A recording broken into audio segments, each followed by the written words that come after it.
అందరికీ welcome back to our YouTube channel Bhavani Venkatesh vlogs.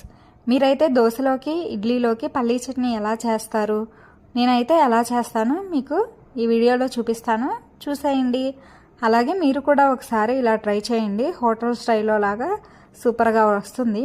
ఇదైతే taste మాత్రం చాలా బాగుంటుంది. మీరు ట్రై చేసి మీకు ఎలా వచ్చిందో కామెంట్ చేసేయండి. ఇప్పుడైతే నేను స్టవ్ ఆన్ చేసి ప్యాన్ పెట్టేసుకుంటున్నాను. ప్యాన్ హీట్ అయిన తర్వాత పల్లీలు వేస్తున్నాను. పల్లీలు 2 గుప్పిళ్ళు వేసుకుంటున్నాను నేను. మనం ఇక్కడ మెయిన్ పల్లీలు బ్లాక్ కలర్లోకి రానివ్వకుండా దోరగా వేపుకోవాలి. నేను చూపిస్తున్నాను కదా అలా వేపుకోవాలి.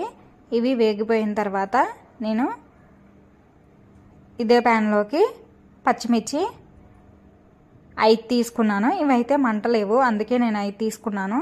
ఇవి కట్ చేసి చిన్నగా కట్ చేసి వేసాను. ఇందులోకి ఒక 1/2 టేబుల్ స్పూను ఆయిల్ వేస్తున్నాను. ఇవి లైట్గా ఫ్రై అయిన తర్వాత నేను ఇందులోకి ఎండుమిర్చి యాడ్ చేస్తున్నాను. ఇవి కూడా ఫ్రై అయిపోయిన తర్వాత మనం ఎండుమిర్చి మాడకుండా చూసుకోవాలి. ఇవన్నీ ఫ్రై అయిపోయిన తర్వాత నేను మిక్సీ జార్లోకి తీసేసుకుంటున్నాను. ఇక్కడ నేను 3 టేబుల్ స్పూన్స్ పుట్నాలు యాడ్ చేశాను. 2.5 టేబుల్ స్పూన్స్ కొబ్బరి యాడ్ చేశాను, పచ్చి కొబ్బరి. 2 వెల్లుల్లి రెబ్బలు యాడ్ చేశాను. 1/2 టేబుల్ స్పూను జీలకర్ర యాడ్ చేశాను. 1.5 టేబుల్ స్పూను సాల్ట్ యాడ్ చేశాను. ఇవన్నీ చల్లారిన తర్వాత ఇక్కడ నేను ముందు వాటర్ పోయకుండా ఇవి మాత్రమే మిక్సీ పట్టి తర్వాత కొంచెం కొంచెంగా వాటర్ పోసి మిక్సీ పట్టుకుంటున్నాను. ముందే వాటర్ పోసేస్తే మనకి కొబ్బరి అవన్నీ నలగవు, ముక్కలు ముక్కలుగానే ఉండిపోతాయి. చూసారు కదా, నేనైతే మిక్సీ పట్టేశాను. ఇప్పుడైతే తాలింపు పెట్టేసుకుందాం.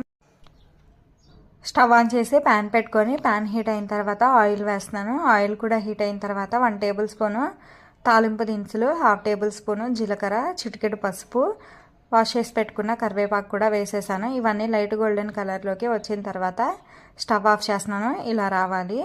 ఇవి మిక్సీ గిన్నెలోకి మనం ట్రాన్స్ఫర్ చేసుకుందాము. మన చట్నీ చూసారా, చాలా బాగుంది. ఇదంతా ఒకసారి కలుపుకొని మనం కన్సిస్టెన్సీ ఇలా ఉంటే సరిపోతుంది. దోశల్లోకి అయితే మరీ పలుచగా ఉంటే బాగోదు. నేనైతే ఇక్కడ జొన్న దోశలు వేస్తున్నాను, క్యారెట్ ఆనియన్ వేసి. ఇవైతే సూపర్గా ఉంటాయి, చాలా హెల్దీ కూడా. మన ఛానల్లో ఆల్రెడీ జొన్న దోశలు బ్యాటర్ ఎలా ప్రిపేర్ చేసుకోవాలో లాంగ్ వీడియో ఉంది, చూడండి.